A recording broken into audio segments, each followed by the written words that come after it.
Let us stand after those anthems played. Thank you.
Our guest of honor, Honorable Oriem Henry Okello, the Minister of State for Foreign Affairs in charge of International Cooperation of Uganda, Excellencies, Ambassadors and High Commissioners, heads of international organizations, distinguished guests, members of the Rwandan community, friends of Rwanda present here. I duly recognize many UPDF generals who have joined us. Thank you for joining us. And as mentioned, we also have the representative of the UPDF CDF. So ladies and gentlemen, habari za jioni. Habari. Mwasibye mutya. Muri bulungi? Mwiriho neza mwese muraho? Good, good. Let me start by welcoming you all and thanking you for accepting our invitation. Rwanda got her independence from colonialism 62 years ago, on the 1st of July 1962. However, this historical event was preceded and followed by socio-political turmoil, which culminated in the unprecedented genocide against the Tutsi more than 30 years later, in 1994. The above political and social upheavals started in 1959, 3 years before former independence was proclaimed. Persecution of one part of the population, specifically the Tutsi, had already started, forcing thousands of people to flee their country for more than 3 decades and denied to come back home. The successive post-colonial regimes continued to subjugate the population to bad politics based on continued segregation of the Tutsi, but also to conspicuous sectarianism and regionalism, and to many other sorts of oppression.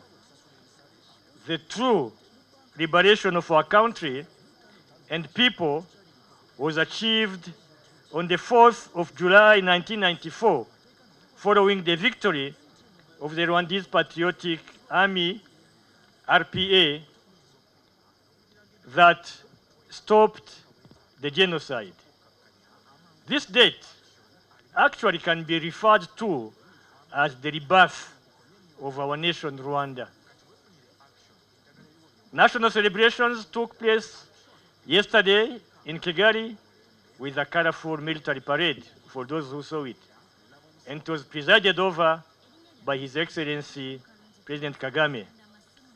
So the theme of this year is Rwanda's journey continues, as you can see.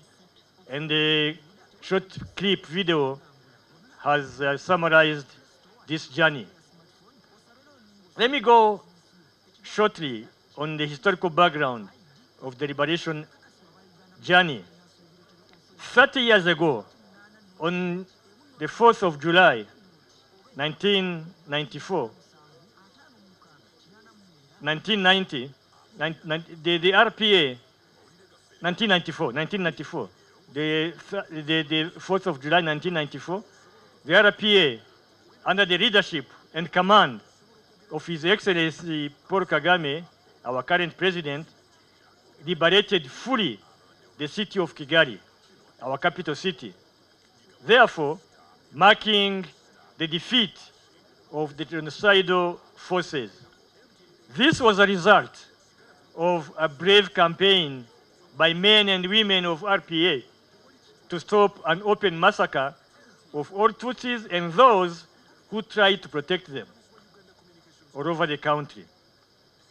This carnage of unprecedented scale had been planned and was executed by the regime in place. As we celebrate the liberation for the 30th time, it is important to reflect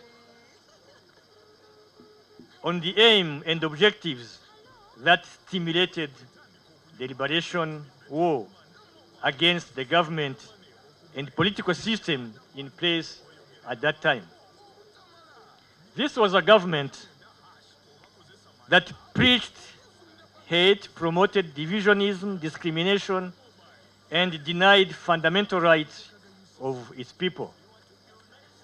This was a regime that denied home to thousands of Rwandans who had fled the country in different periods of time, starting from 1959, 1963, and 1973. Therefore, the Liberation War, which was launched on the 1st of October 1990 by the Rwanda Patriotic Front and its military wing, the Rwanda Patriotic Army, had as the main objective the fight of injustice and the restoration of rights, dignity, freedom, and hope to all citizens. His Excellency President Kagame reminded us of this yesterday in his speech marking 30 years of liberation, and I quote, "The end point of the liberation struggle was to build a state in which each of us is valued, and citizens are always at the center of government action." End of quote. So by mid-July 1994, the RPA had managed to pursue and defeat the ex-Forces Armées Rwandaises, the former Rwandese armed forces, and on the 19th of July 1994, a government of national unity was sworn in. It included all political parties in the country except the MRND and its ideologically affiliated CDR that had planned and executed the genocide. The first priority of this government was to restore peace and security on the whole territory, cater for survivors who had lost hope of living again, prosecuting the perpetrators who were now exceeding 100,000 in prisons, but also embark on the challenging task of recovering the economy of a state which was on the verge of collapsing. More than that huge mission, that government of national unity had to also find appropriate ways of reconciling our people and the society which had been torn apart by the war. This journey has been long and difficult, but thanks to the able and transformational leadership which chartered a clear and shared vision with inclusive policies and equal opportunities to all, considerable achievements have been made. Let me go through few achievements. Rwanda has achieved substantial socioeconomic progress with robust and stable economic growth, which has led to significant gains in terms of poverty reduction and development of technology and infrastructure. Available indicators give positive signals towards the achievements of our Vision 2050. For example, Rwandans are living longer and healthier now with the life expectancy at birth at 69.6 as of the census of 2022. This is as opposed to 46.4 in 1978. Households that have access to improved drinking water have risen to 82.3% and 89.4% children aged 6 to 11 years are currently attending school. Also, worth mentioning among good achievements in the last 30 years is the capacity building of our security forces, the Rwanda Defense Force and the Rwanda Police Force, in terms of peacekeeping missions, as we have just seen on the clip. Today, about 4,692 RDF troops are deployed in peacekeeping missions. The Rwanda National Police has also deployments in those missions with 1,121 personnel. So today, Rwanda is ranked the third largest peace support operations contributor in the world. I think it is worth an applause.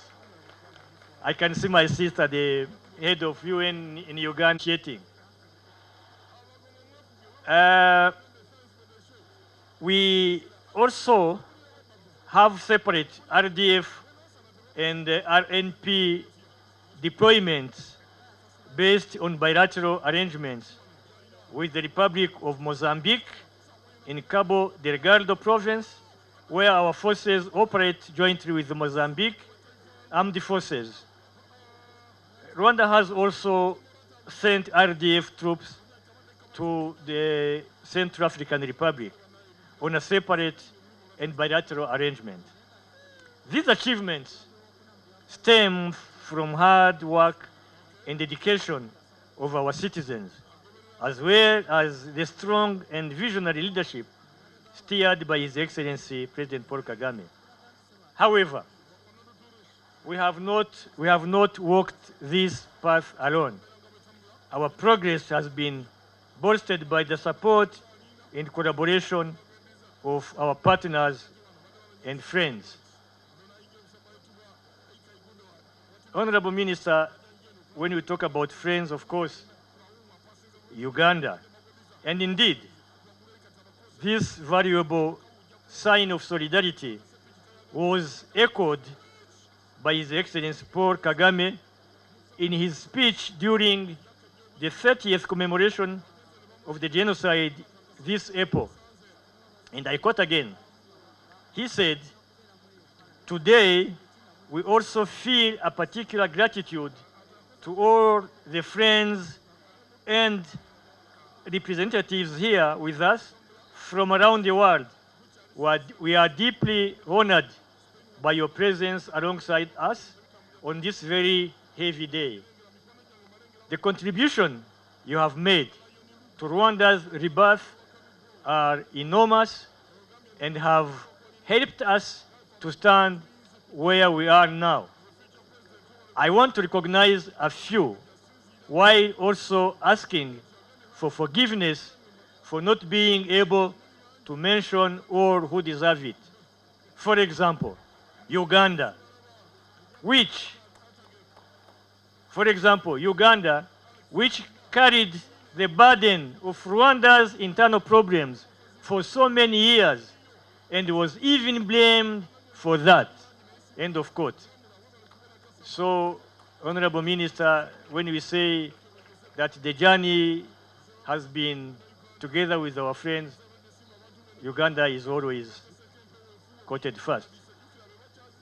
And I should remind that during the April commemoration, Uganda was represented by Her Excellency Jessica Alupo, the Vice President of the Republic of Uganda.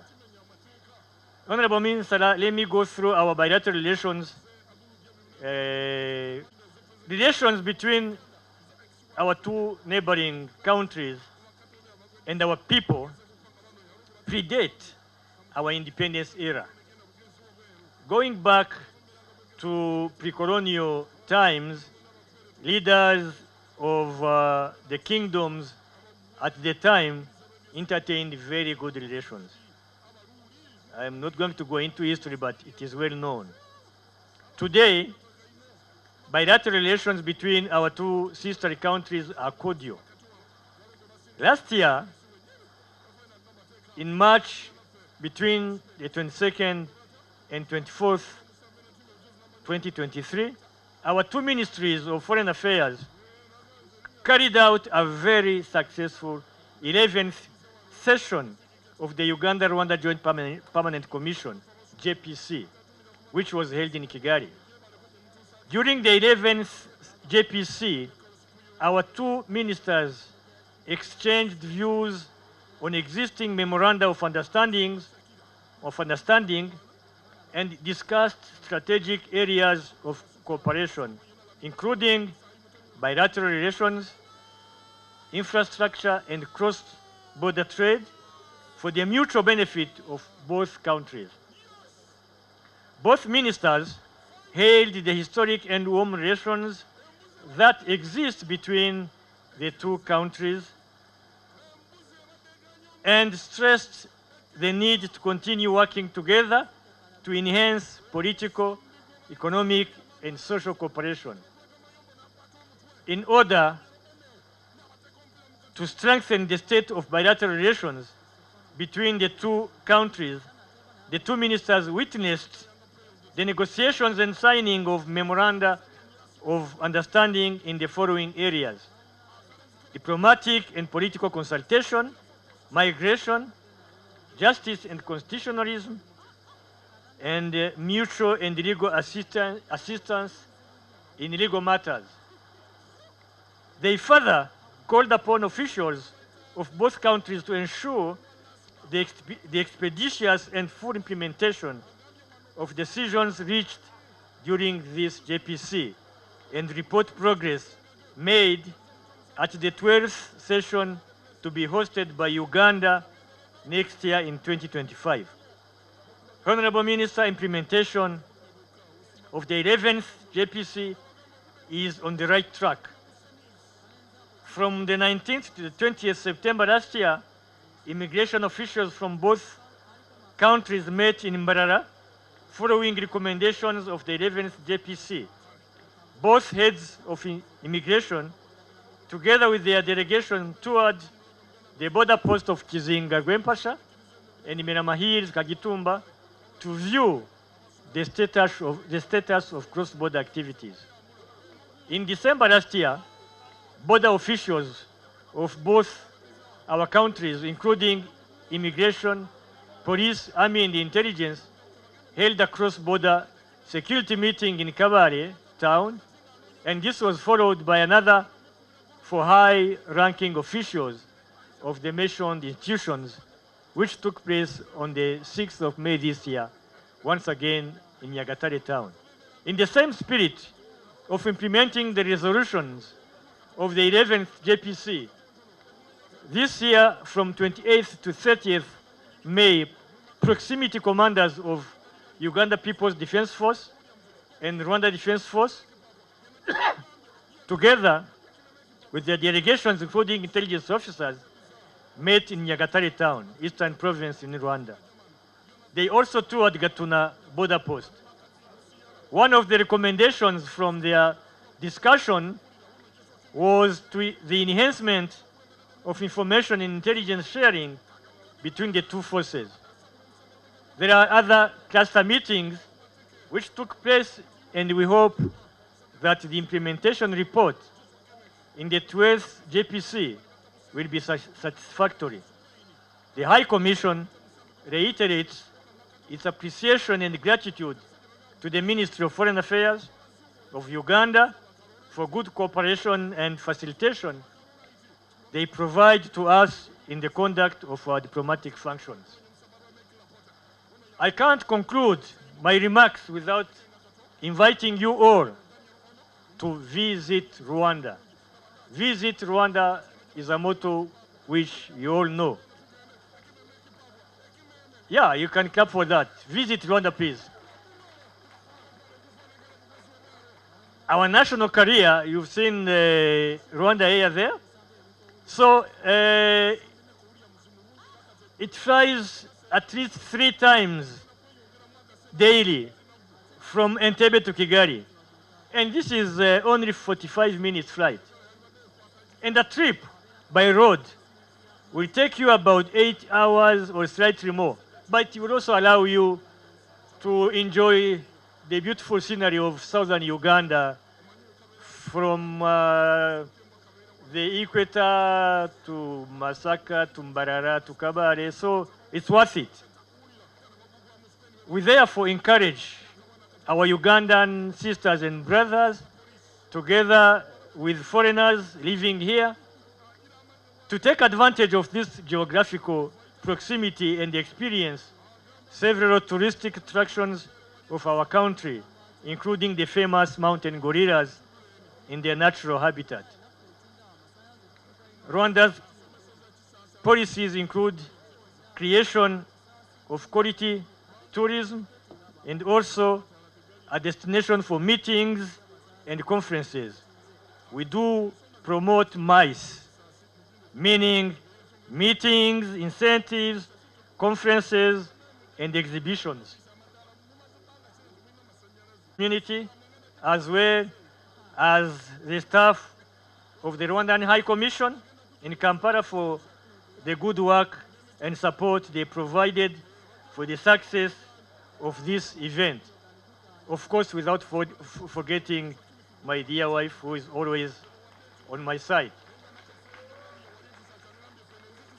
Honorable Minister,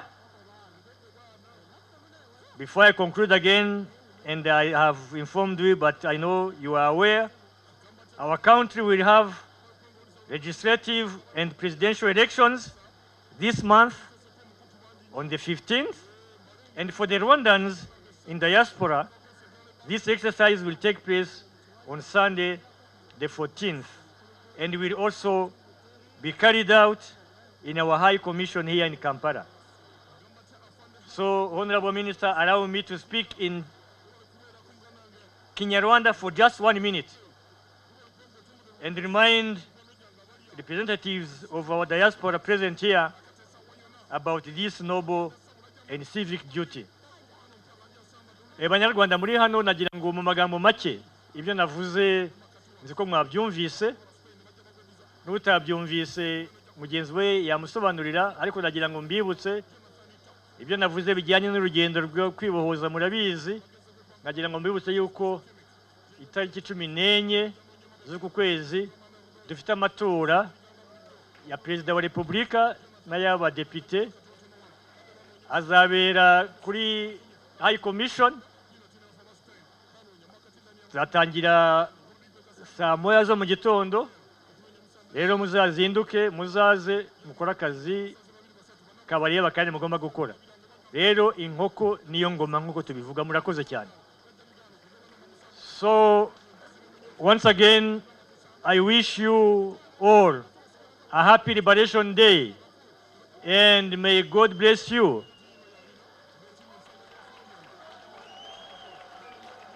Honorable Minister, may I invite you to come and we toast before you address this gathering. Thank you.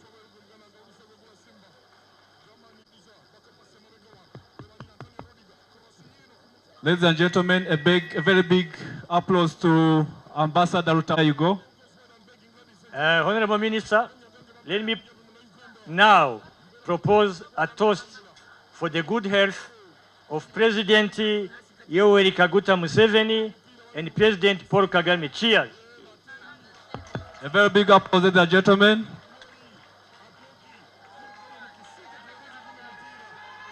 Thank you for the morale.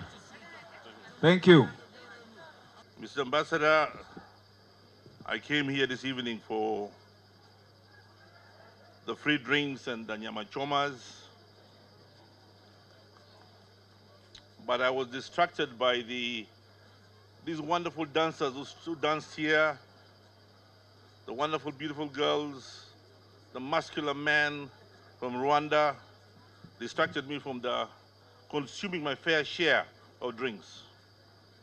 Nevertheless, after all this, I'll stay behind and get my fair share of the wines and whatever everybody else is drinking.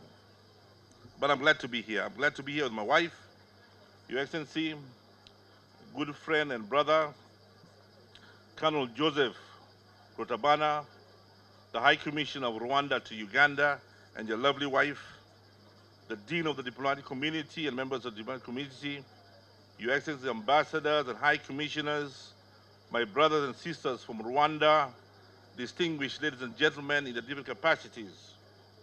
On behalf of the government and the people of Uganda, I join the government and the people of Rwanda on this occasion as we commemorate the 30th anniversary of the Liberation Day of Rwanda, which marks the end of 1994 genocide against the Tutsis and also come to be referred as the rebirth of Rwanda.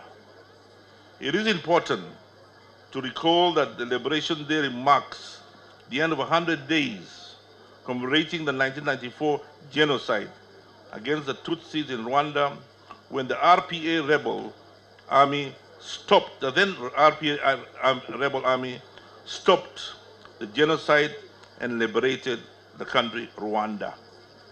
As such, Rwandans and friends of Rwanda must also pay respect to those who sacrificed their lives for Rwanda to live a dignified life, as was also expressed in the prayers that we heard here. We mark these important milestones. We must also resolve to unite and collectively wage war against genocide and its evil ideology, which touch what is most sacred, human life. This important day is a reminder to Rwandans and friends of Rwanda of how far they have come and how much they have achieved since Liberation Day 30 years ago. Rwanda's economy has remained resilient, adaptable, despite challenging external domestic factors, achieving a high economic growth rate, which development in services sector, industrial sector, and other areas. Therefore, Liberation Day celebrations are an occasion to celebrate and secure a secure country, restored dignity, and rejuvenated hope for the Rwandan people. Your Excellency, ladies and gentlemen, Uganda and Rwanda have a warm and cordial relationship for many years, long before the creation of the artificial boundaries that split communities and families that were once one into two. The closeness of both countries is reflected in similarities in cultures, way of life, language, and our lifestyles. Bilateral relationship between Uganda and Rwanda are mainly driven by the Joint Permanent Commission between the two countries, as expressed by the ambassador earlier on. Rwanda hosted the last JPC in March 2023, where decisions were made to further enhance cooperation between the two countries in cross-boundary trade, free movement of persons, goods and services, mutual legal assistance, diplomatic and political cooperation, police cooperation, and migration, amongst others. Uganda looks forward to hosting our brothers and sisters from Rwanda in the next JPC once the two countries agreed upon the dates. Uganda and Rwanda are members of the EAC, ICGR, COMESA, NBI, and AU, and other regional bodies. In addition, the two are part of the Northern Corridor Integration Project mechanism, which aims to furthering the gains and envisaged by cooperation in the area of one area network, the single customs territory, the single Eastern Community tourism visa, the free movement of persons and goods, amongst others. This continued cooperation illustrates that our two countries have similar interests at both bilateral and regional levels. Uganda will remain committed to the spirit of brotherhood with Rwanda in all areas of mutual interest to both our countries. I wish to congratulate Rwanda on successfully hosting the 26th Commonwealth Head of Government meeting, CHOGM, that took place in June of 2023 in Kigali, where high-level dignitaries from around the world embraced unity and collaboration to tackle issues that are of heart to the Commonwealth values, such as gender equality, youth empowerment, sustainable economic development, and climate action. It is a testament to the goodwill and trust Rwanda enjoys in the Commonwealth and international community. I look forward to a successful national elections scheduled to take place later this month and hope for a peaceful exercise that will enable Rwandese to exercise their democratic rights. Before I conclude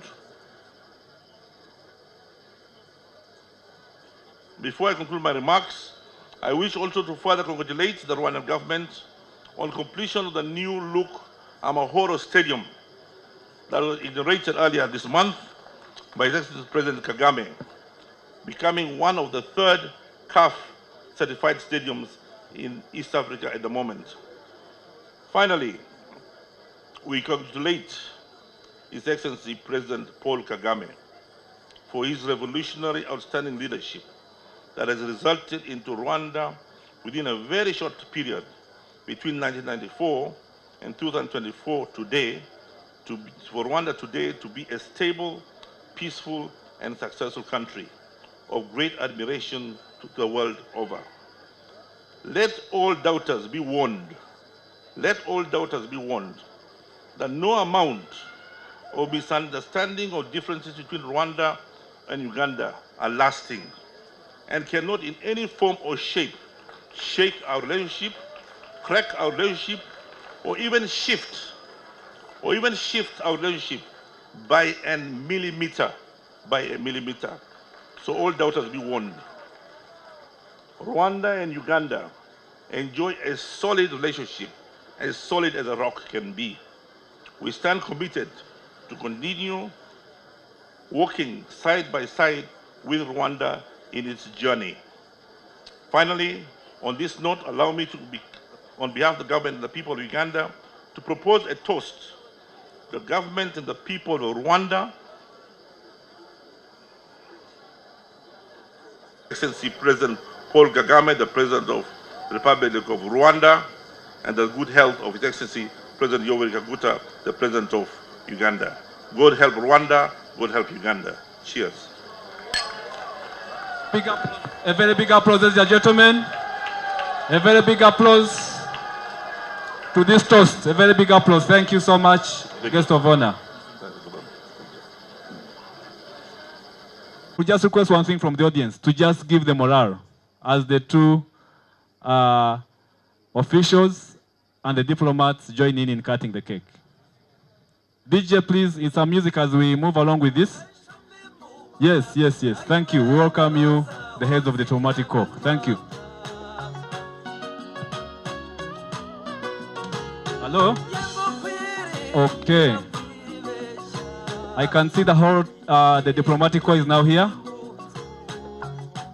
We are now going to be beginning the process of cutting the cake. All right, as MC, I'm taking the good opportunity to be the chief overseer of the cutting the cake. We shall do a count from 4. Let us do 4. Let us join in the audience. 4, let us go 4, 2, 1, 0. Congratulations, congratulations, Your Excellency, and the guest of honor, Honorable Odiem. Thank you for making this a beautiful ceremony. Murakoze cyane, murakoze cyane.